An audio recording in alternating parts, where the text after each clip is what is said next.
So over on the game box, one of the posters had asked people to talk about their game room and or their gaming spaces.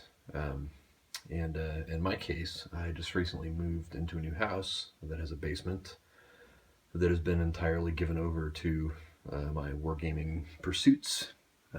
Something that we kind of looked for when we were looking to buy a new house was a place where I could set up all my war games and have my shelves of games and stuff all collected in one place and not scattered over multiple rooms like they were in our old house, where I had just a tiny little den where I could barely fit four little IKEA tables into to play war games, and I had my computer in there and stuff. So one of the things that I did when I started with this new basement room was to make sure my computer was upstairs in a den, so that my desires to distract myself with surfing Board Game Geek or Consum World or the Game Box um, could be distracted and removed from the situation so that I could focus just on the cardboard.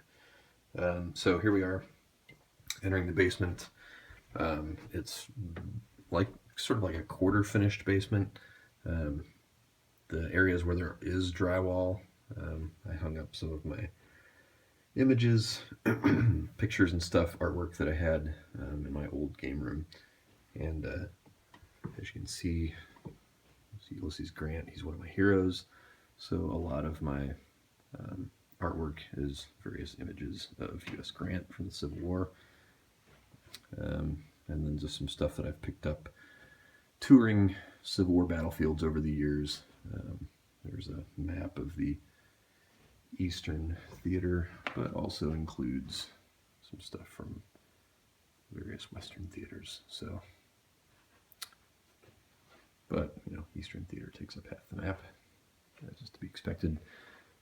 So the drywall, like I said, there's the finished-in rooms that leads to a storage room that's got a nice like utility sink in it, so which is good.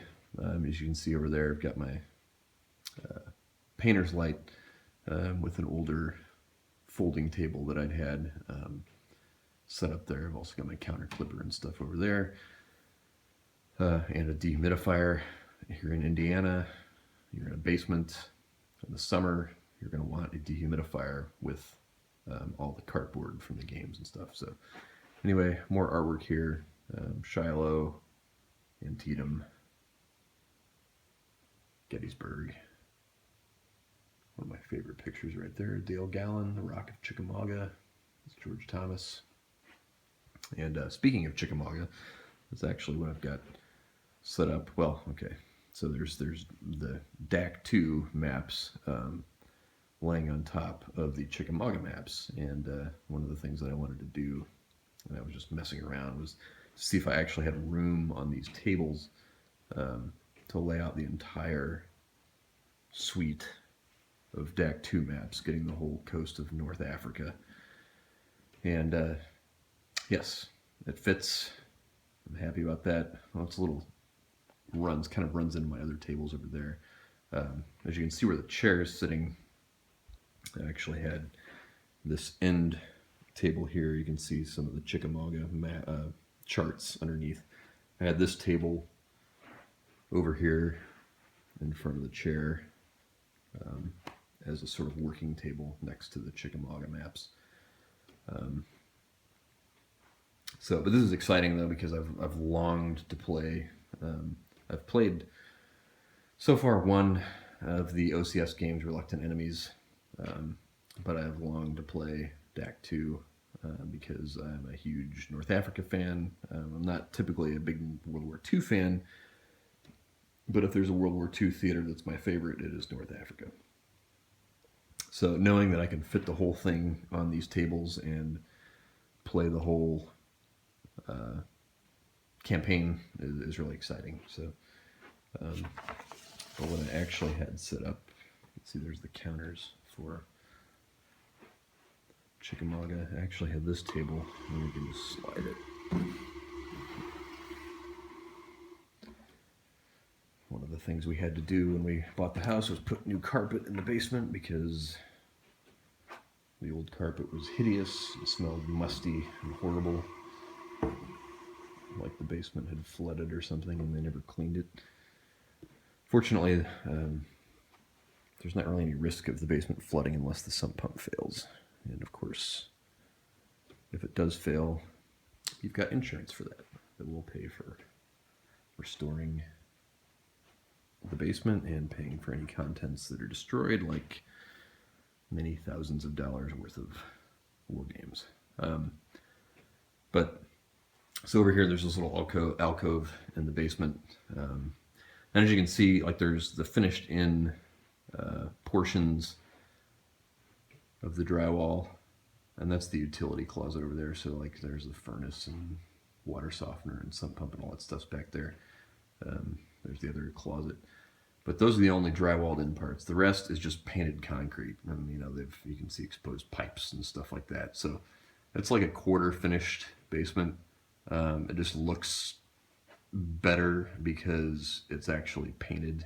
The ceiling's kind of finished in, and I added the directional spotlights, which I like for wargaming because I can aim them, you know, depending on the map setup.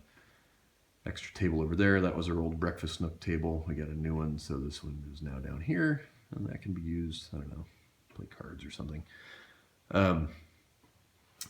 So it's painted in, but not, as you can see, like there's, again, ductwork and stuff. So, you know, should we ever finish in the rest of the basement, we'll just put, losing focus, we'll just put the drywall up around the walls, put new windows in, more energy efficient than the old cased in metal windows. But you know, we'll finish in the ceiling, and then you would drop it on this right side of the basement over here. So where the beam is, you would drop drywall over it and then run a lower ceiling in on this side of the basement. So you'd probably end up replacing these lights with like finished in spotlights that are sunk. So your ceiling would come across lower and cover up all those ducts. So this side of the basement would be lower, and that's one reason why I don't have anything set up over there now. First of all, I need to get more tables. But secondly, the ceiling's lower over there, the lighting's not as good. I've got some lights over there, but really just those lights there and those lights there, and right now I'm directioning them over towards the tables that I'm currently using. So anyway, this is intended to be my painting and clipping table over here. My paints and everything are all over in the storage room over here, and I just haven't set them up yet. But I was about halfway through painting Rebellion when we moved, and so that's what I'm going to have to pick up on when I get back to it. And then the collection over here, I put the shelves over here. Even though I could have run them straight along that wall over there, I didn't want them under the ductwork and everything over there. You know, you get something leaking or dripping, who knows? You know, you never know. This house was built in '82. It's, you know, marvelous construction, but it wasn't well cared for by the previous owners, hence we got a great deal on it. But I'm not trustworthy of any of the anything that's running water or has condensation or anything like that. I don't want anything dripping onto the games. You know, there's this vent up here. Fortunately, that's just like a return air vent, so it doesn't go anywhere to anything that could lead to condensation. So that's why I chose this side, but there wasn't quite enough to get all the shelves that I had. So it goes around the corner.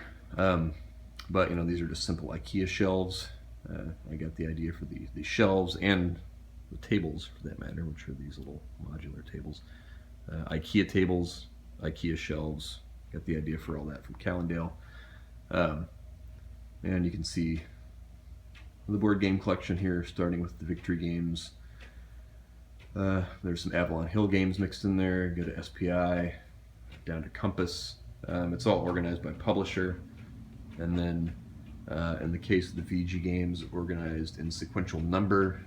As you can see, for each of the VG games, they have these numbers on the spine. If it'll focus. And then you know, to fill in the gap there, I had to put in my only Worthington game in there because the victory games are all the same except for Pacific War.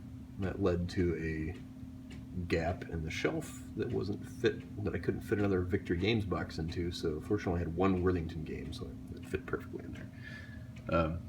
But these numbers on the spine. So my Victory Games are in sequential order of these numbers, which is the order of release. Putting them in that order pleases me more than trying to figure out, you know, to do it chronologically by topic, which is what I've done with most of my other games, except VG, Avalon Hill, same way. It's in sequential order of number, so order of release. And for SPI, same thing. They all have numbers on their spine that roughly corresponds to the order in which they were released. So that's how I've organized them. And same thing here. I did stick the TSR SPI imprints at the end of the line there. But then for Compass games, I've also done it by sequential order of the number on the spine by release. The one missing from there is On to Paris, which is here on the table. I'm running a lot of videos of that currently. Moving on up here, we've got the end of the Compass line, and then we go to Clash of Arms. There, it's by series, and then, I don't know. I think these are just randomly arranged, because here, these are all the battles from the Age of Reason. And then I went to, there's 17th, Year of the Hangman, 1777, Summer Storm. So I don't think those are in any particular order. I think I just threw them up there. Then OSG, Library of Napoleonic Battles, in series order. Then I've got MMP The Gamers, mostly the Gamers titles. You can see Kingdom of Heaven there. I just stuck it in because I think it fit there for one thing, because it's a slightly narrower box. And then chronologically it kind of makes sense because that's Crusades, and then you move right into all of the Gamers Civil War titles, starting with Civil War Brigade series in sequential order, and then Line of Battle series in sequential order, moving from Regimental Sub-Series to Line of Battle. Here I've got Great Campaigns in the American Civil War, and I'm not sure why the logos are off. That may actually be how MP did it, because they're both facing, the lids are the same way, they're both facing the same way, but MMP actually published them and things swapped. Kind of annoying. Here's one break. I did move the old Avalon Hill titles here. Just stuck them in because both of these are also Great Campaigns, the American Civil War. Then you got Lincoln's War, which isn't part of any series. And then we moved to the World War II stuff. The DAC 2 box is missing there. This also bothers me. The Africa box, the second edition, is upside down, you know, if you're reading it from the spine. And so the OCS and World War II games are then also ordered by number, according to sequence there. As you can see, like 4-09, you get 12, 13, 14, 15.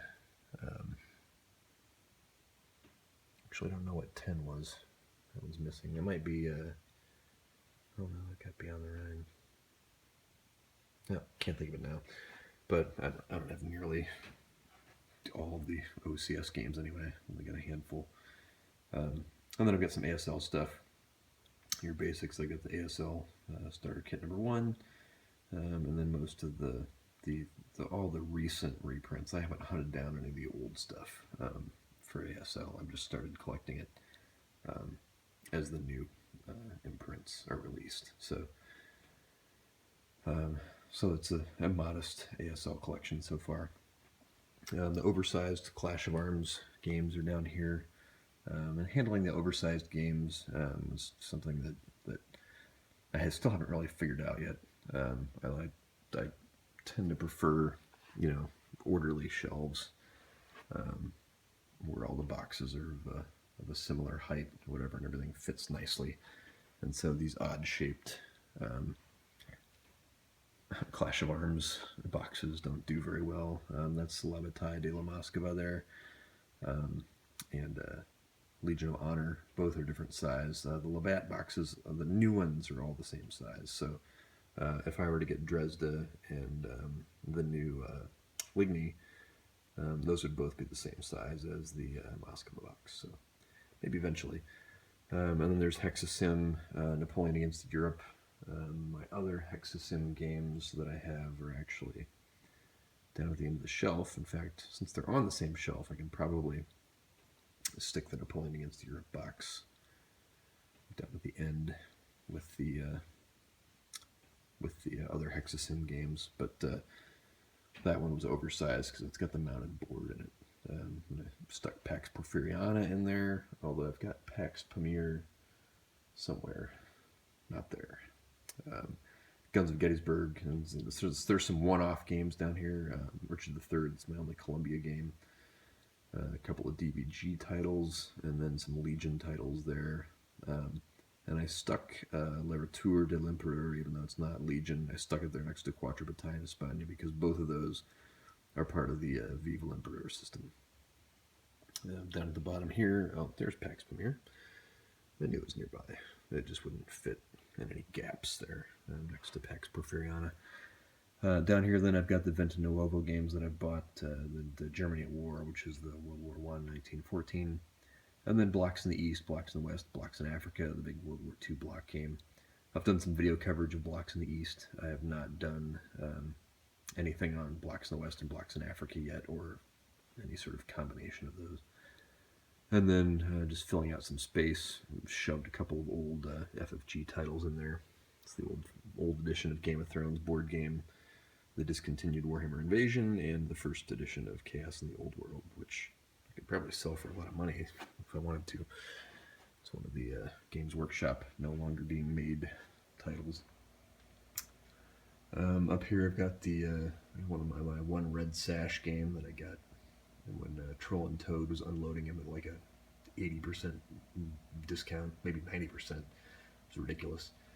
And then I've got my AWE games, La Grande Guerre, La Révolution Française, Europa Universalis, and Russia 1917.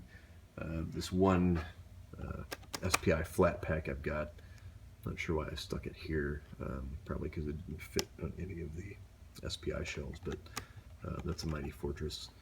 I hate those flat packs. That's why that's the only one that I have. I bought it because I thought a Mighty Fortress was only available as a flat pack. Turns out there was a box version, just never saw it. Annoying. A couple of Moments in History games there. Famous Victory, Fields of Glory, Napoleon at Bay, Druid. Again, some more one-off shots here. West End Games, I think it's the one that I've got. GDW. 3W, the old Crusades quad. That's one that I actually bought way back when I was in high school. One of the first war games I bought, along with Devil's Den. And what I've got here for the GMT titles, they are organized chronologically by topic, but also by series. So, as you can see here, these are all the Great Battles of History titles that I have. Only 5 of them so far. Those are organized by series. Then by series, still starting with Ancients, but you're going to get some, chronological discrepancies when stuff's grouped by series like that. Because there's, obviously some stuff in Great Battles of History that's earlier and or later than some of the stuff in Ancients. But it's all ancient, all kind of stuck in one area by series. There's the Ancient World there, Conquest of Paradise. And here, because the GMT boxes are slightly taller than your average, like MMP, really than just about any other publisher's boxes, as you can see, those shelves are all evenly spaced. Here for GMT, had to make them wider, which resulted in a slightly off shelf. So I had to lay the boxes sideways there, but still continuing with kind of the chronological by topic theme, getting through the Wars of the Roses there, down here to Navajo Wars and Comancheria, on to Musket and Pike. Missing the first one of that series. I'm still hoping against hope that someday in the next couple of years The first one, This Accursed Civil War on the English Civil War, will be reprinted. Who knows? Then moving on, there's the Battles of the American Revolution, kind of split between two shelves. Moving into Napoleonics. I've got all of the Napoleonic Commands and Colors Napoleonics, except for the new one, Epic Napoleonics. I haven't ordered that yet. I will probably pick it up maybe in a future GMT fall sale or something like that. Flying Colors series. Then the bottom shelf there, overflow from some of my Ameritrash collection. Especially this little gem down here, the old Star Wars Trivial Pursuit DVD game. That's that thing I've had for probably 20 years. So these are just some kind of rejects, basically, from my Ameritrash pile. So A Touch of Evil's not that bad. Kind of a lighter, faster playing Arkham Horror. Continuing on with GMT, we're moving through the Civil War. We've only got 2 titles from the Great Battles of the American Civil War. Played both of them, though, and it's a pretty decent system. And then we jump right to World War One. Got all the 1914 series games there. I've played Twilight in the East. I played a small scenario of Offensive Outrance, but not anything yet of Serbian Serbian. Bloody April. No Retreat games. I've only got 2 of those. France 40. Moving into the Combat Commander series. Just got a couple of those. Don't have all the expansions. Hunters, Silent Victory. There's some of the East Front series. In fact, I thought I had 3 of those. No, I guess I've only got 2. I think the GMT has put on P500 reprints of the other games in that series. And the ubiquitous Twilight Struggle. A recent pickup there, MBT. Haven't played it yet. On the Next War series. I'm looking forward to getting to that eventually. Just haven't worked my way to it yet. Wedged in here are my Decision Games titles that I've got.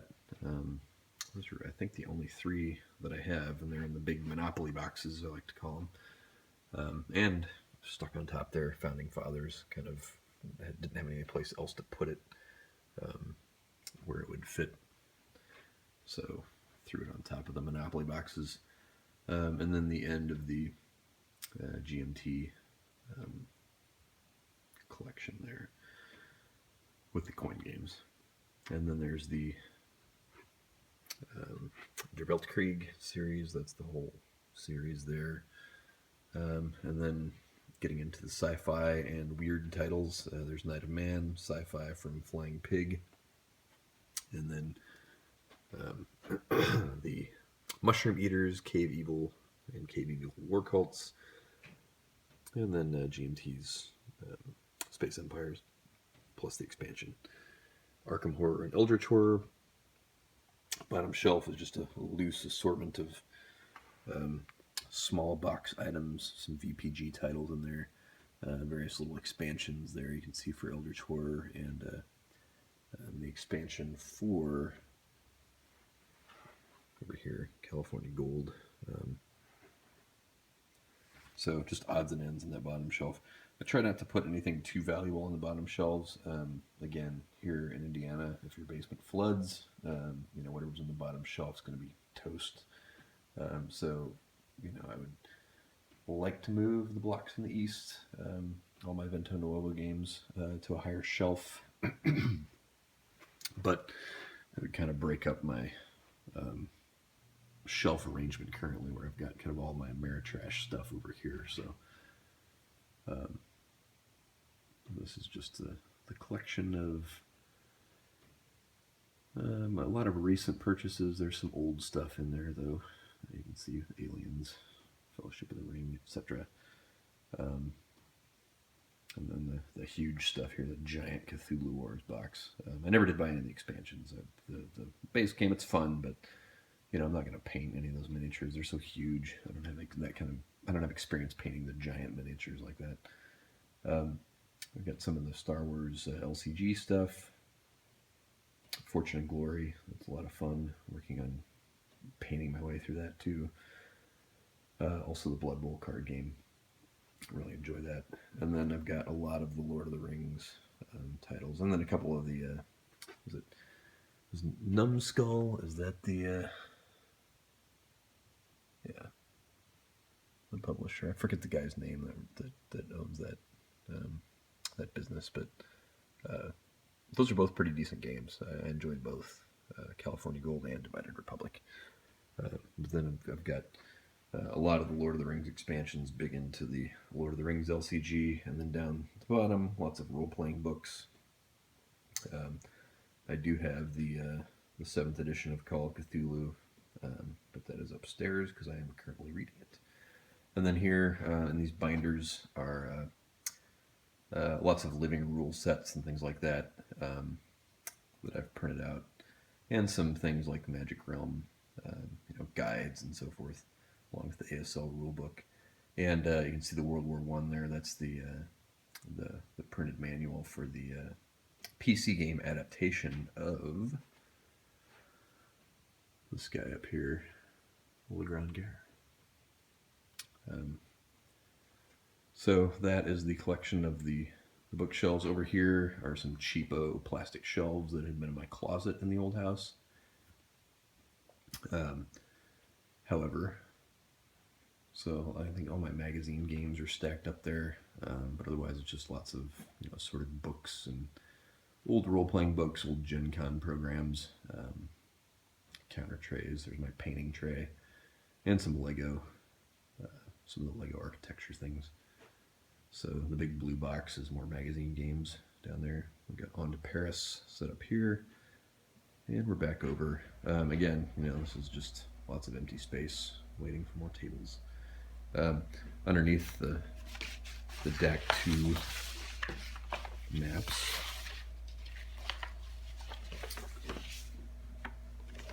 I have, set these over here out of the way. I've got the Chickamauga map from This Terrible Sound, which is the gamer's old RSS regimental sub-series, but perfectly playable with the newer line of battle rules. So I am looking forward to getting this one set up and underway, running the full campaign of it. There's 6 maps here. It's kind of like 2 or 4 normal size maps, and then 2 smaller kind of half-size maps tacked onto the bottom of the map here. I don't have plexi big enough to cover this. That's something I'm currently working on. I'll either get 2 big sheets to cover 2 of the tables together, or 4 sheets just cut to the size of the tables. Actually 5 sheets cut to the size of the tables for the 5 tables. So anyway, there we have it. That is the new game room. I'm looking forward to working more on it in coming months and or years. You can always be refining.